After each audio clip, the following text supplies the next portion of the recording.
Chapter 2 Episode 40, The New Tamer. The sun had risen to about its highest point. "There he is!" I exclaimed. I heard that Jeff was supposed to leave soon, but ended up waiting off in a corner of the guild for an hour before I found him. I watched for when it seemed he was done with work, then called out to him. If it isn't Ryoma? What's up?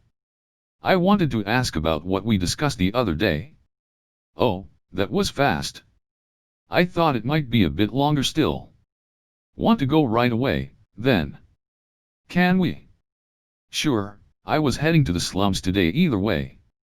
Besides, my house is in that direction. Then thank you.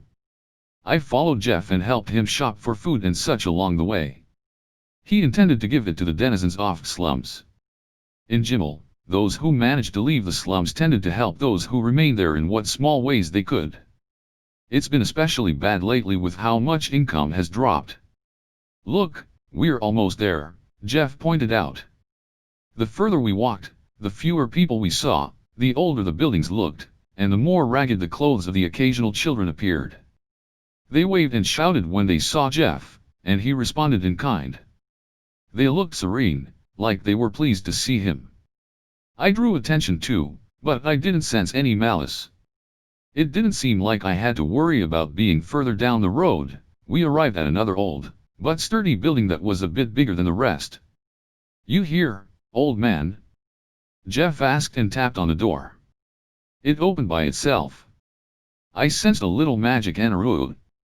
Looks like he is. Let's go inside. Come on. I attended Jeff inside the building, where there was a large and mostly empty room. We passed through another door and found a makeshift desk beyond which a man in his 60s sat in a large chair. "You again," the man sighed and played with his gray hair as he leaned back. "Jeff, I appreciate all your help, but I'm not that old yet." "You're plenty old.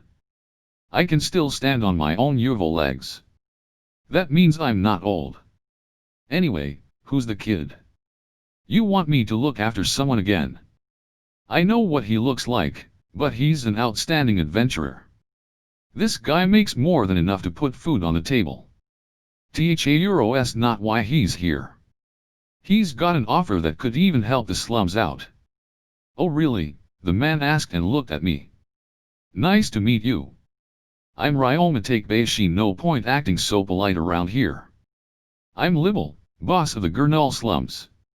If Jeff's introducing you, I'm sure you're worthy of trust, but let me tell you something just in case.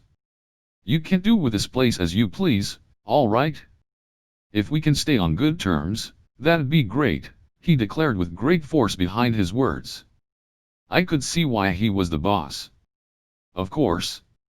I don't want any needless fighting either," I said. Libel snorted and grinned. "Not scared, eh? You've got guts." "You better believe he does," Jeff interjected. "He's got my approval for a reason."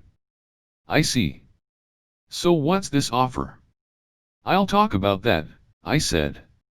It was about my store, so it only made sense. And that about sums it up. "All right, so you had some rough Ians causing you trouble, and you don't know where they came from. Now you want to find someone you can trust, and that can include someone from the slums. Did I get all that? Sounds good to me, as long as you're paying enough to live on. Hire whoever you want. It'll mean that much more food and resources to go around for us." The discussion ended surprisingly well. I expected them to charge a fee to find employees for me or something, but maybe Jeff's introduction worked.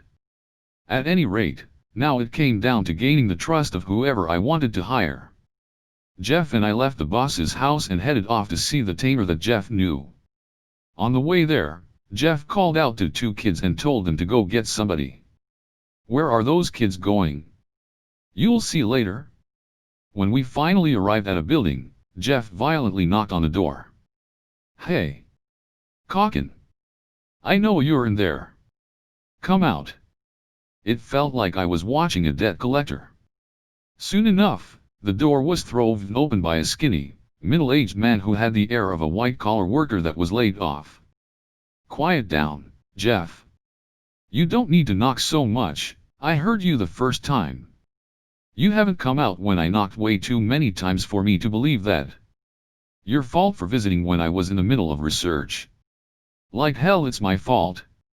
You've never researched anything in your life, what do you know?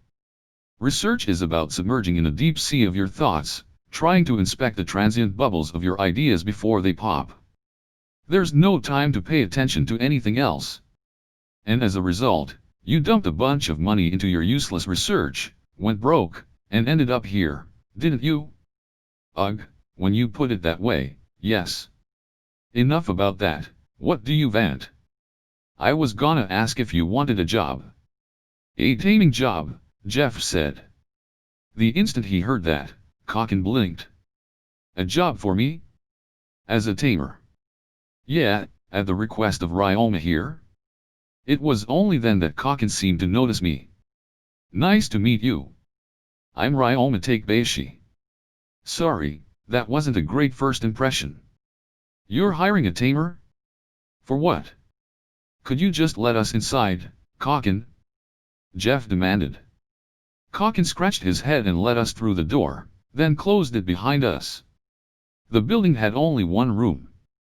It was dim, lit only by the glow of a magic stone. Aside from that and a cloth near the wall that I could only assume served as a futon, the room was empty. There weren't even chairs, so we sat on the floor. So what do you want me to do? Sadly, I can't say I'm that great of a tamer, so I don't know if I can live up to your expectations. I do think I'm a pretty good researcher, though. What kind of research do you do? I asked. I used to work at a lab, and I focus on the last job they ever gave me, he said bitterly. I research slimes. Really? Yeah, but I couldn't produce any results, so I got the boot. That was over 10 years ago now, but I could never forget about that lab, so I've kept up my research. Anyway, why are you looking at me like that? Kakin replied self-derisively, but the moment he saw me, he looked confused. The lab considered this research unimportant, so it vast thrust onto people that the ones in charge wanted to get rid of. That was the case with me. Why are you so excited? I do my own research with slimes. What? Kakin and I stared at each other in silence for a few seconds, then exchanged a firm handshake. My comrade. My brethren. What happened in those last few seconds? Well, something. Outsiders wouldn't understand the joy of meeting a comrade who engages in the same research. You're right, I don't get that at all. Then we heard a knock at the door. Another guest? Awfully busy today, Kakin grumbled and stood up to go open the door. A man and a woman were standing outside. Kakin? We heard we could get work here.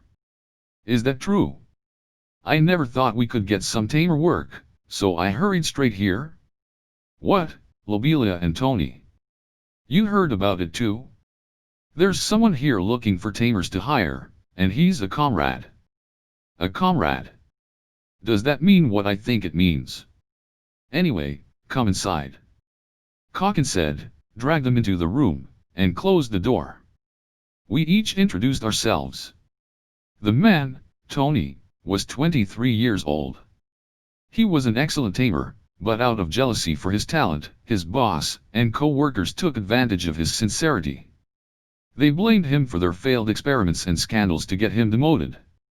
He was then ordered to research slimes, and when he was unable to get results, they used that as an excuse to fire him. I asked why he didn't work as a tamer if he was so skilled, and apparently the people who ran the guild at his old town withheld work from him.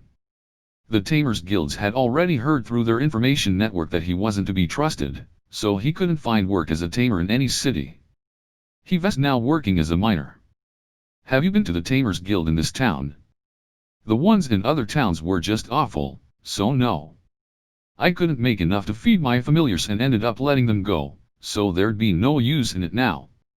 He came to this city to work in the mines. He gave up on the Tamers Guild. Apparently maybe I could get him a meeting with Taylor at some point. It happens, Lobelia said to reassure Tony. She was 25 years old and worked as a researcher, but got sexually harassed by her boss. She was so focused on research at the time that she never learned how to deal with men, and she was so shocked that she sent her familiar after him. It wasn't a strong monster, so it only served as a threat, but her boss ignored his own scandal and hypocritically demoted her. She was later placed on slime research, then fired. She now worked at a brothel 3 days a week, where she did assorted chores and menial work. She also made a living selling mended clothes. I see, I said, now the only one left to introduce myself. As we discussed work, I piqued their curiosity. There are slimes like that. I've never heard of those before. They have unusual abilities, too. I decided to demonstrate. To keep myself clean, I always kept a single cleaner in my dimension home. I took it out and started by having it wash my shoes. They were impressed. It's certainly a slime. The dirt from those shoes is really gone. Did the slime eat it? But the shoes haven't been deformed at all. It really only consumed the filth. Once I proved it was safe, I let the cleaner slime cleanse my body next. I didn't know whether they were worried or excited, but they watched in silence until it was over. As long as I have it out, would any of you like to try it? I offered. They all expressed interest at the same time, but I only had one on hand, so they had to take turns. It took an oddly long time, but to my surprise, their skin was so thoroughly washed that it was glossier and more vibrant than before. I like this more than soap. It does feel refreshing, doesn't it? I haven't felt this way in years. The grime that they could never fully get rid of living in the slums appeared to be gone. The worse the filth, the more time it took to remove, so it was especially noticeable. This is fascinating. Our job would be to run a laundry business with this slime? May we use our free time to do research? With this, we can get back on everyone who looked down on slime researchers. And the pay is much better than what I've gotten in the past. I'll even get to work as a tamer again. I'll do it, so please give me the job. Their passion and intensity was a bit overbearing. I was somewhat hesitant to hire them, but I wasn't one to talk when it came to passion in this area, so as long as they would remain faithful, they were fine. Our goals were similar, so it seemed like a good enough idea to hire them. After that, I would just need to have my other employees keep an eye on them to ensure they were trustworthy. Would this conflict with your current jobs? Nobody's hiring me right now anyway. My most recent job just finished up, so I didn't know when my next opportunity would arrive. I was getting same-day pay in the mines, so I can stop whenever. I'll only have to tell the brothel that I'm done. I see. Can you do math? Of course, for the most part, they all said. Then by all means work for me. I haven't decided where to open my second store yet, but you'll have to spend some time learning what to do on the job. Where will you live? You can stay here in the slums, or live in my store. In the store. All of them shouted at once. Then let's go with that. Now, I'd like to take you straight to my store, but maybe we can do something before that. Jeff, are there any clothing stores around here? I asked. Not to insult these three, but their clothes were awfully tattered. The cleaner slime washed them up, but they were still full of holes. It was only the high-end stores that had uniforms, while normal stores had their employees work in their own clothes. My store was one of the latter, but I couldn't have my employees looking like this. I asked Jeff to go to the nearest clothing store to buy a few pairs of clothes. If there were only men, Jeff could have done it himself, but nobody but Lobila would have known about women's clothes.